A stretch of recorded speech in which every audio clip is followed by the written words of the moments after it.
Hello friends, welcome to Srinivas NEFT.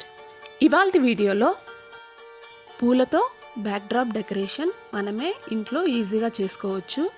ఈ decoration కోసం ఎటువంటి పిన్స్ కానీ టూత్ పిక్స్ ఇలాంటివి ఏమీ వాడట్లేదు. ఈజీగా మన చేత్తో మనమే ఇంట్లోనే ఇలా బ్యాక్డ్రాప్ డెకరేషన్ చేసుకోవచ్చు. మరి ఈ ప్రాసెస్ ఏంటో చూసేద్దాం. ముందుగా డెకరేషన్ కోసం మనకు నచ్చిన ఫ్లవర్స్ని సెలెక్ట్ చేసుకొని తెచ్చుకోవాలి. పూలను కొనేటప్పుడే ఫ్రెష్గా ఉన్నాయో లేదో చూసి తీసుకోవాలి. 1 day 2 days బిఫోర్ పూలు అయితే రెక్కలన్నీ ఊడిపోతూ ఉంటాయి, డెకరేషన్ సెట్ అవ్వదు. మెయిన్గా కావాల్సింది డబల్ సైడెడ్ టేపు. చూసారు కదా, ఇది డబల్ సైడెడ్ టేపు. వీటికి గ్లూ అనేది 2 సైడ్లు ఉంటుంది. థర్మాకోల్ షీటు నిలబడడం కోసం ఈ టేప్నే తీసుకోవాలి. సెల్లో టేప్స్ వాటితో అతికిస్తే షీటు కింద పడిపోతుంది.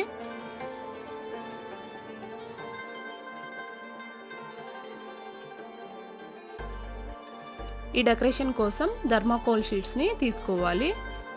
వీటికి బేస్గా ఈ థర్మాకోల్ షీట్ అయితేనే నిలబడుతుంది. చూసారు కదా, ఇక్కడ రోజా పూని తీసుకుంటున్నాను.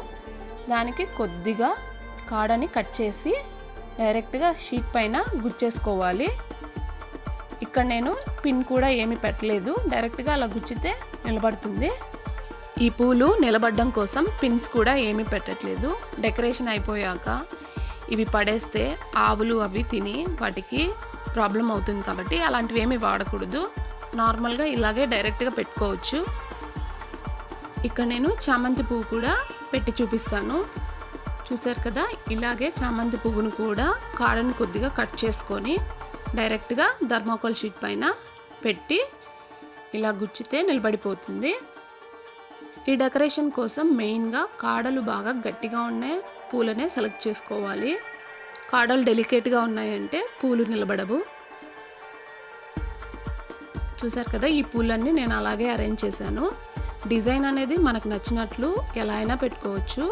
నేను ఇక్కడ ఇలా స్ట్రైట్గా 1 by 1 పెట్టాను. మీకు కావాలంటే ఆర్చ్ లాగా కూడా పెట్టుకోవచ్చు. ఇలా పూలన్నీ షీట్కి నిండుగా ఒకదాని తర్వాత ఒకటి నీట్గా అరేంజ్ చేసేసుకోవాలి. ఈ పూలన్నీ నేను అలాగే ఫిక్స్ చేశాను, కింద కూడా పడిపోలేదు. చూసారు కదా, ఇలా పూలని అరేంజ్ చేసుకున్న తర్వాత లాస్ట్లో కొద్దిగా వాటర్ని స్ప్రింకిల్ చేసేసుకుంటే పువ్వులు 4-5 hours వరకు ఫ్రెష్గా ఉంటాయి. ఇలా షీట్ని రెడీ చేసుకున్న తర్వాత గోడకి డబల్ సైడెడ్ టేపు 4 వైపులా మనకు ఎంత కావాలో అంతా కట్ చేసి అతికించి షీట్ని పెట్టి గట్టిగా ప్రెస్ చేస్తే ఈ డెకరేషన్ గోడకి నిలబడిపోతుంది.